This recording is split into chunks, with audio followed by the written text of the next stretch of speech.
Hello বন্ধুরা, আমি জি Das skill development বাংলাতে আসছি আপনাদের সামনে নতুন একটি ভিডিও নিয়ে। বন্ধুরা, আজকে আমি কিন্তু নতুন একটি ভিডিও আনছি রাইস কুকার কীভাবে রাইস কুকার সার্ভিসিং করতে হয়। আমি দোকানে একটি রাইস কুকার আসছে, যে রাইস কুকারে কি ফল্টি হয় এবং প্রাথমিক একটি ধারণা দেব। তারপরে যখন যখন আপনাদেরকে যে ধরনের ফাইন্ড আউট নিয়ে আসে সেটি ফাইন্ড আউট করে সার্ভিসিং করে সেটিও দেখাবো।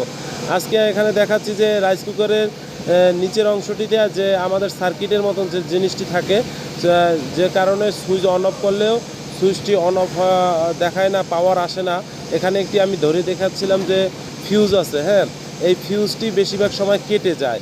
আমরা কিন্তু তখন আমরা বাসা বাড়িতে এটা করে নিতে পারি। অনেকে কিন্তু আমরা দোকানে যাই এবং ভালো একটা অ্যামাউন্টের আমাদের সার্ভিসিং চার্জ লাগে। এখানে আছে একটি ফিউজ এবং ম্যাগনেটিক কয়েল, এবং এখানে আছে থার্মোস্টর, এবং আছে একটি টেম্পারেচার হিট কন্ট্রোলার। এই তিনটি চারটি অংশ নিয়ে, এবং এখানে আছে এনওএনসি একটি সুইচ। এটি নিয়েই কিন্তু রাইস কুকারের অংশ, এবং এটি সাহায্যে আমাদের এখানে টেম্পারেচার হিট হয় এবং আপনার হিট হওয়ার পরে কাজ করে। তো বন্ধুরা, আমি রাইস কুকারটি আপনার যে এখানে সমস্যা হয়েছিল ফিউজ আমি লাগিয়ে দিয়েছি, এবং এখন আমি সুইচ দিলাম, দেখলাম যে অন অফ হচ্ছে। আর এখানে যদি কোনো বন্ধুরা এখনও আমার চ্যানেলটি সাবস্ক্রাইব করে না থাকেন তাহলে অবশ্যই চ্যানেলটি সাবস্ক্রাইব করুন, পাশে থাকা বেল আইকনে ক্লিক করুন এবং বেশি বেশি লাইক, কমেন্টস এবং শেয়ার করুন।